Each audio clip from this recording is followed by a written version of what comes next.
오늘 우리에게 주신 하나님 말씀 사도행전 26장 29절입니다. 제가 가진 성경책은 신약 233쪽에 있습니다. 사도행전 제26장 29절 말씀.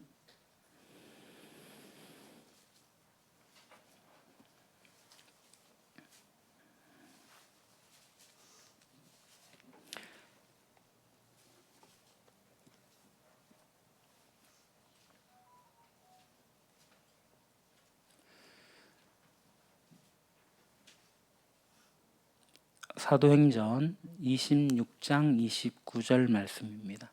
성경책이 없으신 분 앞에 화면을 보셔도 되겠습니다. 우리 다 같이 한 목소리로 봉독하겠습니다.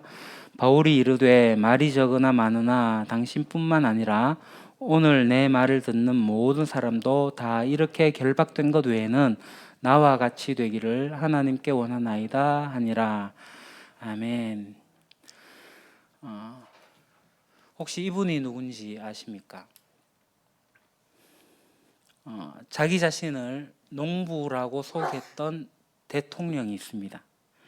낡은 통바지에 넥타이 매지 않은 셔츠, 저렴한 운동화를 신은 인자 미소의 백발 할아버지 호세 무히카라는 우루과이 전 대통령입니다.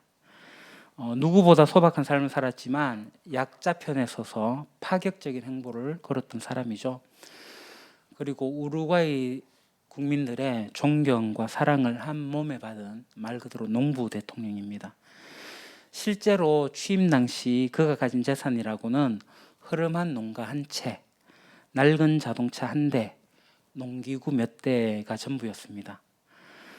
대통령에게 제공되는 관저는 노숙자에게 주고 별장 역시 시리아 난민 고아들에게 양보했습니다. 그리고 그가 가지고 있던 이 낡은 시골집에서 거주하면서 매일 차로 출퇴근했죠. 뿐만 아니라 자기의 월급 90%를 기부하기도 했습니다. 사람들이 이 무이카 대통령, 세상에서 가장 가난한 대통령이라고 불렀습니다. 하지만 이 사람은 나는 가난한 게 아니다. 그냥 절제하는 것이다 라고 말을 했죠. 2020년, 그죠? 2년 전이죠. 86세로 이제 정계를 은퇴했습니다. 그때 이 대통령 5년을 하고 다시 의원 생활 5년을 하고 그렇게 은퇴를 했는데요. 그라시아스 페페, 정말 국민의 할아버지죠. 그 진심 어린 박수를 보내면서 떠났다고 합니다. 이 호세 무히카 대통령을 보면서 우리나라에도 이런 정치인이 있으면 참 좋겠다, 그런 생각을 해봤습니다. 그래야지 우리나라의 정치인들, 뭐 대통령, 국회의원, 야, 대통령 좀 본받아봐, 국회의원 좀 본받아봐, 이런 말을 우리 자녀들에게 해줘야 되는데 그렇게 할 수가 없는 시대가 조금 안타깝습니다. 그러면서 본받는 게 뭘까? 저는 이런 생각을 해봤습니다. 우리가 대통령과 국회의원을 본받아야 될 게 아니라 대통령과 국회의원, 정치인들이 오히려 서민의 삶을 본받아야 하지 않을까. 그래서 저는 오늘 본받는다, 이 생각을 좀 했는데, 이게 본이라는 말이 우리 옛말에 이제 본이라고 그렇게 발음을 하기도 했지 않습니까? 옛날에 가족마다 이제 맞게 신어야 될 버선 또는 맞게 입어야 될 옷, 그걸 하게 될 때 식구대로 본을 떠뒀거든요. 그러니까 버선 본도 있었고 옷 본도 있었습니다. 그러니까 요즘에 뭐 젊은 사람들은 이를 치료할 때 본 뜬다고 하지 않습니까? 그 치아를 본 뜬다고 하는데 이게 이제 본 뜨는 게 그죠. 그러니까 본 받는다는 말을 우리가 잘못 이해를 하게 되면은 좋은 것을 흉내낸다라고 생각하는데 그게 아닙니다. 그대로 따라가는 겁니다. 100% 맞게 따라가는 거예요. 그러니까 각자에게 맞는 본을 떠놓고 그대로 맞추는 거죠. 그러니까 각자에 맞는 모습을 짓는 게 본받는 거고 본 뜨는 거예요. 그러니까 오늘 이 본받으라고 하는 이야기를, 한 바울의 이야기를 제가 지속적으로 좀 하려고 합니다. 우리가 지난번에 바울의 이야기의 끝부분에 와 있는데요. 예루살렘에서 이제 결국 암살 당할 뻔하다가 그때 천부장이 470명의 군사를 동원해가지고 밤중에 몰래 바울을 가이사랴로 이송시킵니다. 그랬더니만 사내들인에서 발칵 뒤집혔어요. 자, 6차 사내들인 재판을 열어가지고 바울을 암살해야 되는데, 그런데 이 작전이 들통나버린 거죠. 탈로 나버렸어요. 그러니까 바울이 예루살렘에 있다가 죽게 되니까 천부장이 가이사랴로, 총독이 있는 가이사랴로 빨리 이송을 시켰습니다. 그래가지고 이제 이 예루살렘에 있던 이 사람들이 변호사를 선임해가지고 가이사랴로 찾아가요. 5일 만에 총독 있는 곳에 가서 다시 재판을 청구합니다.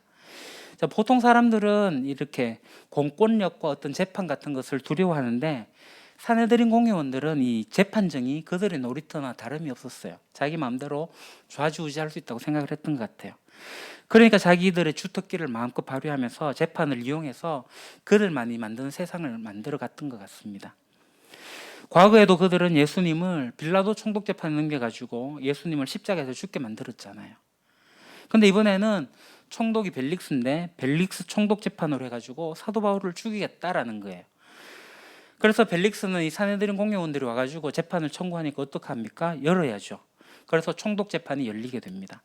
재판장은 총독 벨릭스, 원고는 사내들인 공회, 이 원고의 변호사는 더둘로, 그리고 피고는 변호사도 없는 바울입니다. 자, 이제 이렇게 이제 재판이 시작이 돼요. 자, 원고 측이 변론을 시작합니다. 첫째, 사도 바울은 전염병 같은 자다. 디아스포라 유대인들을 소유하는 자다. 그리고 나사렛 이단의 우두머리다. 그리고 성전을 더럽게 했다. 그러니 유죄다. 이렇게 주장을 한 거예요. 그러자 이제 이 이야기를 들은 총독 벨릭스는 바울이 비록 유대인이긴 하지만 바울이 동시에 로마 시민이기 때문에 함부로 이 유대인들의 이야기를 그대로 갈 수가 없는 거죠. 그래서 조심스럽게 재판을 이끌어가는 중입니다. 그래서 이 벨릭스 총독은 사도 바울을 이렇게 나름 배려하면서 변호사 더둘로가 지금 하는 이 변론이 맞나, 옳고 그름을 표시해봐라 이렇게 물어요. 그러니까 이제 사도 바울도 당당하게 자기 자신을 내가 변호하겠다라고 얘기를 하면서 변론합니다. 이 세 가지에 대해서 조목조목 반박을 하죠. 첫 번째,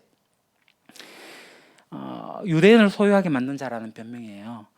나 이제 예루살렘 온 지 12일밖에 되지 않았다. 그래서 내가 백성을 소유하게 만들 그런 시간적 여유가 없었다라고 얘기를 해요.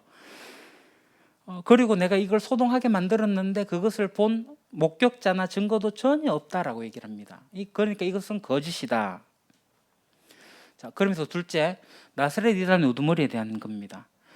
그러니까 나는 이단이 아니고 유대인들 같이 구약 성경도 믿고 하나님도 믿고 부활도 믿는 사람이다. 나 이단 아니다 라고 이야기를 해요. 세 번째, 예루살렘 성전을 더럽힌 거다. 그거 아니에요. 내가 예루살렘에 온 것은 이 예루살렘 민족을 살리기 위해서 구제 헌금을 내가 전해드리는 거고, 그리고 성전에서는 유대교의 정결 예식을 그대로 지켰을 뿐이다 라고 이야기해요. 만약에 내가 정결 예식을 법대로 잘 지키고 있는데 그때 그게 잘못됐다면 그때 당시에 유대인들이 직접 고발했어야 된다. 근데 다 지나고 나서 이게 뭐냐 이렇게 얘기를 하는 거죠. 그래서 이 변호사 더둘로를 동행한 이 대제사장들의 고소 내용과 이 사도 바울의 이 변론을 들은 이 총독 벨릭스는 사도 바울에게서 이게 어떤 뚜렷한 죄를 발견할 수가 없는 거예요. 그러면 이제 무죄를 선고해야 되잖아요. 근데 이 벨릭스 총독이 굉장히 고도의 정치가였습니다. 그러면서 바로 판결을 내리지 않습니다. 예루살렘에서 천부장이 오면 다시 재판을 열자. 그러면서 바울을 감옥에 다시 구류해요. 다만 로마 공권력으로 이 로마 시민인 사도 바울을 좀 이렇게 지켜주려고 바울에게 자유는 좀 줍니다. 감옥에 있긴 하지만 자유를 주는, 그래서 가택연금이라고 얘기를 하죠. 그러니까 사도 바울이 지인들 중에 누구라도 자유롭게 왕래하면서 사도 바울을 도울 수 있도록 그렇게 허락해줘요. 정말이지 이 사건에 대해서 총독은 무죄를 선언하고 이 사건을 그만 종료했어야 됩니다. 그런데 이 벨릭스 총독은 지금 되게 애매한 태도를 가지고 있는 거죠. 그러니까 사도 바울과 이 유대인들 그 사이에서 애매함을 유지하면서 결국은 자기가 정치적 이득을 좀 보려고 하는 계책이 있었던 거예요. 그러면서 사도 바울을 2년 동안 감옥에 가둬두는데요. 그 계획이 이거예요. 첫 번째, 총독 벨릭스 아내가 유대인이었거든요. 그래서 예수 그리스도에 대해서 알고는 있었어요. 그래서 자기도 부인과 함께 예수님의 도에 대해 가지고 좀 알고 싶어 했어요. 예수님을 좀 더 구체적으로 알고 싶었던 거죠. 그래서 바울을 두고 물으려고 했던 겁니다. 자, 그리고 바울을 이렇게 가둬두면서 유대인들의 환심을 좀 얻으려고 해요. 무죄가 석방하면 안 되거든요. 그러니까 유대인들의 원망을 듣지 않으려고 최소한 바울을 구금 상태로 둔 겁니다. 그래서 2년간 가택연금에 두게 된 거죠. 자, 세 번째, 그렇게 하면서 이제 사도 바울이 온 이방에서, 그러니까 이방이 아니죠, 헬라 교회에서 돈을, 구제헌금을 거둬와서 예루살렘에 주니까 재력이 있을 거라 생각을 했고, 바울로부터 뇌물을 좀 얻을 그러한 기대를 가졌던 것 같아요. 그렇게 사도 바울에게서 돈이 나오길 기대하면서 이 2년 동안 그냥 재판을 질질 끌게 됩니다. 그러다가 이제 총독 벨릭스 다음에, 화면요.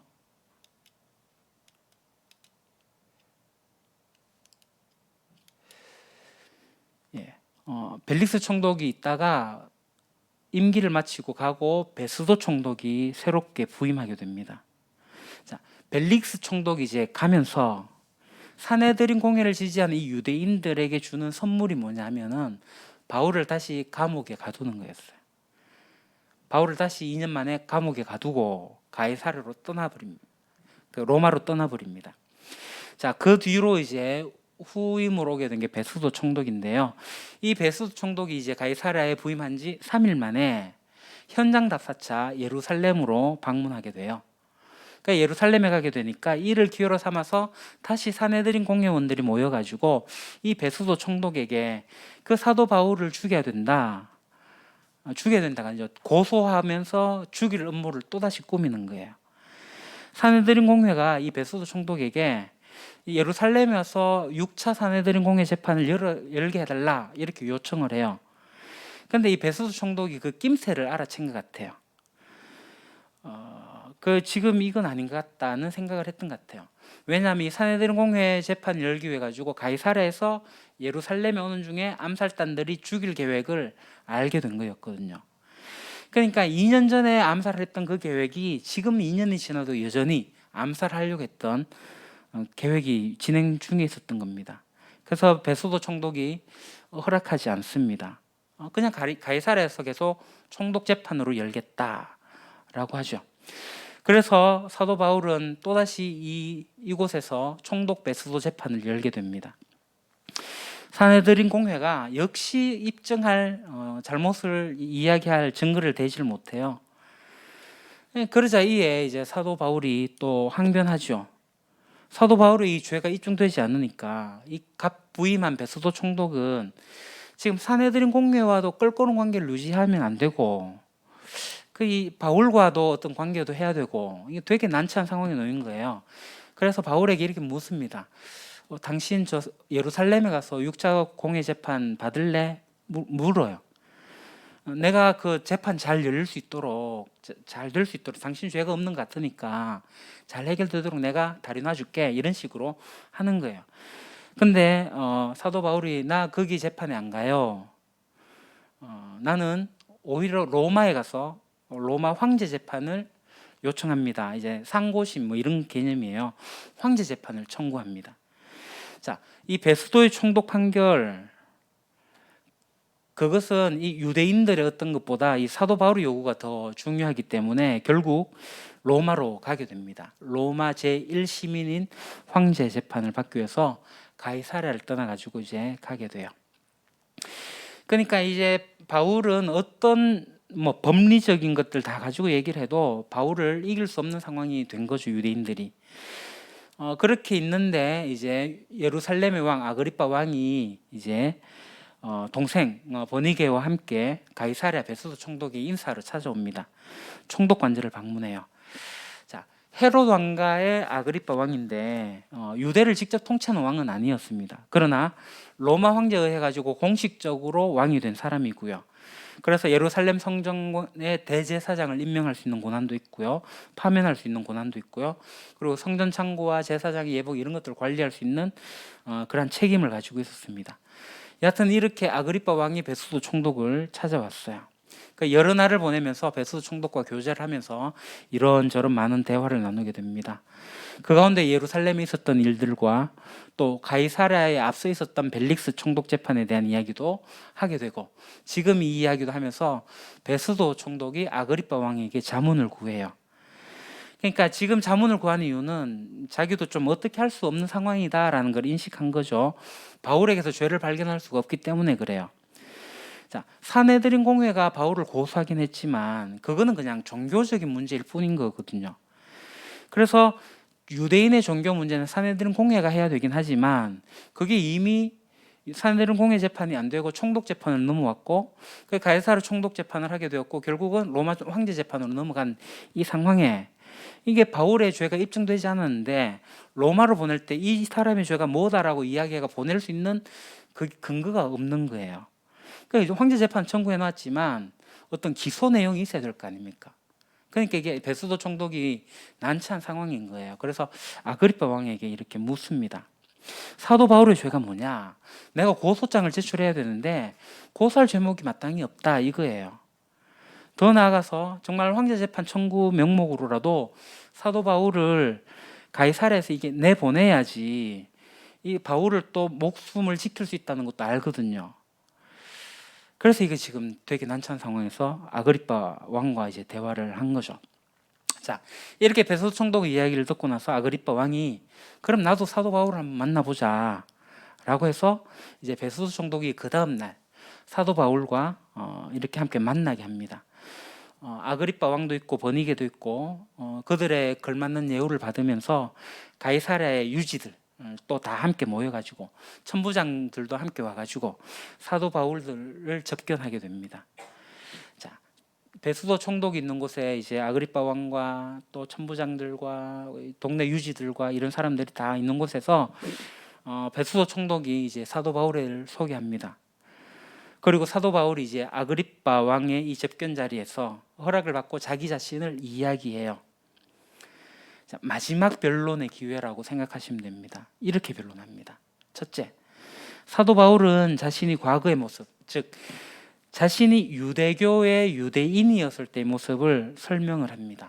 나 과거에 가말리엘 문화에 있었고 이러한 유대인으로서 내가 교육을 구약으로 해서 잘 교육을 받았다. 자, 둘째, 자기 자신이 어떻게 그리스도인이 됐는지 다메섹 사건에 대해 가지고 설명을 합니다. 내가 다메섹으로 가는 길에 예수님을 만났다. 셋째, 그래서 내가 이방의 사도로 부름을 받았다. 그걸 설명하고요. 마지막으로 그래서 내가 이렇다라고 결론을 내는데요. 그 내용은 이겁니다. 그러나 제가 이날까지 하나님의 도우심을 받아서 낮은 사람에게나 높은 사람에게나 이렇게 서서 증언하고 있는데 예언자들과 모세가 장차 그렇게 되리라고 한 것밖에는 말한 것이 없습니다.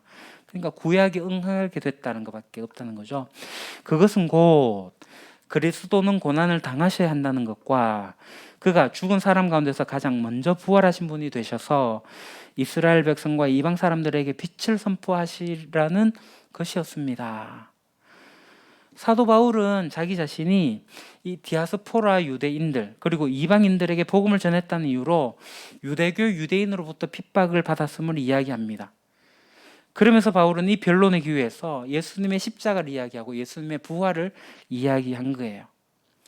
그러니까 사도 바울의 이 변론을 이렇게 쭉 듣다 보니까 베수도 총독이 대응합니다. 바울이 이렇게 변명하니 베수도가 큰 소리로 바울아 네가 미쳤구나. 네 많은 학문이 너를 미치게 하였구나 하고 말하였다. 그때 바울이 대답하였다. 베수도 각하 저는 미치지 않았습니다. 저는 맑은 정신으로 참말을 하고 있습니다. 베수도 총독이 보기에는 사도 바울의 어떤 신비한 체험, 다메섹에서 예수 만난 체험과 예수님의 부활했던 그 이야기가 마치 미친 것으로 보였던 거예요. 그 베수도 총독이 미쳤다 이렇게 평가하니까 사도 바울이 아니라고 이야기를 합니다. 내 말은 참말이다. 그러면서 그 옆에 있는 아그리빠 왕에게도 권면을 합니다. 27절. 아그리빠 왕 전하, 예언자들을 믿으십니까? 믿으시는 줄 압니다. 그러자 아그리빠 왕이 바울에게 그대가 짧은 말로 나를 설복해서 그리스도인이 되게 하려고 하는가? 하고 말하였다. 바울은 짧거나 길거나 간에 저는 아그리빠 전하뿐만 아니라 오늘 제 말을 듣고 있는 모든 사람이 이렇게 결박을 당한 것 말고는 꼭 저와 같이 되기를 하나님께 빕니다. 하고 대답하였다. 이게 바울의 최종 변론이에요. 그러면서 최종 결정이 내려집니다. 왕과 총독과 번이게 및 그들과 함께 앉아있는 사람들이 다 일어났다. 그들은 물러가서 그 사람은 사형을 당하거나 갇힐 만한 일을 한 것이 하나도 없소 하고 서로 말하였다. 그때의 아그리빠 왕이 베스도에게 그 사람이 황제에게 상소하지 않았으면 석방될 수 있었을 것이요 하고 말하였다. 자, 아그리빠 왕을 비롯해서 그 자리에 있던 모든 사람들이 지금 사도 바울 무죄다. 그런데 무죄인데 왜 석방되지 않느냐. 다 오히려 황제 재판으로 가야 되는 것을 안타까워할 정도였습니다. 그냥 사도 바울은 그렇게 해서라도 로마에 가게 된 것을 오히려 기뻐했습니다. 사도 바울은 헤롯의 아그리빠 왕에게 기회가 주어지자 아그리빠 왕에게도 예수 그리스도의 부활과 예수 그리스도의 십자가를 증거했습니다. 이 못 말리는 하나님의 사람이 바로 사도 바울이었습니다. 사랑하는 유림가족 형제자매 여러분, 사도 바울은 예수님을 만난 이후에 당당한 삶을 살았습니다. 사도 바울은 전도 여행을 하면서 온갖 수모와 고난을 받는 상황 속에서도, 그리고 가이사랴에 갇혀가지고 죄수의 몸으로 로마까지 이송되어야 되는 그 처지에서도 당당할 수가 있었습니다. 그래서 아그리빠 왕을 비롯해서 자신의 변론을 듣고 있는 모든 이들에게 뭐라고 얘기했죠? 나와 같이 되기를, 자신처럼 되기를 원한다고 자신 있게 말했던 겁니다. 사도 바울이 고린도 교회에 이렇게 이야기를 하죠. 내가 그리스도를 본받는 사람인 것 같이 여러분은 나를 본받는 사람이 되십시오. 어느 누가 자기 인생을 본받으라고 당당하게 말할 수 있겠습니까? 사도 바울은 예수님의 복음을 위해서 온 인생을 바쳤기 때문에 거리낌 없이 자기 자신을 본받으라라고 권면했던 겁니다. 이 사도 바울의 고백처럼 모든 그리스도인들이 복음의 능력으로 당당한 인생을 살아갈 수 있기를 바랍니다. 저는 우리 유림교회 모든 성도들이 나를 본받으라고 할 때에 나의 잘못된 모습을 본받으라고 얘기할 수는 없지 않습니까? 사도 바울은 내가 결박당한 거 말고 저와 같이 되기를 바란다고 얘기했던 것처럼 자기가 예수님을 얼마나 쫓아가고 있는지, 예수를 얼마나 잘 따르고 있는지 그 따르는 모습을 본받으라고 한 거예요. 저는 우리 교회에서도 내가 예수 따르미가 되어서 당신도 나처럼 예수 따르미가 되자라는 이야기가 지속적으로 가능해지기를 소망합니다. 그것은 결국 나를 본받는 게 아니라 예수 따르미가 되는 거고 예수님을 본받는 거예요. 주님의 마음을 본받는 거예요. 주님의 행함을 본받는 거예요. 저도 주님의 마음을 본받고 주님의 행함을 본받을 테니 이 모습을 본받는 여러분들이 되시기를 소망합니다. 기도하겠습니다. 하나님, 오늘 바울이 주님을 본받는 자가 되어서 자기를 따른 이들에게 나를 본받으라고 이야기했던 것처럼 저희도 주님을 본받는 자 되어서 내가 주님을 본받는 것처럼 너희도 나를 본받으라고 이야기할 수 있기를 소망합니다. 제가 먼저 주님을 잘 따르겠습니다. 제가 주님의 마음을 본받겠습니다. 제가 주님의 행동을 본받겠습니다. 그대로 따르고 본떠지는 삶이 되게 하옵소서. 성령님, 부족한 저를 그렇게 본되게 하여 주시옵시고 본받게 하여 주시옵소서. 예수님 이름으로 기도합니다. 아멘.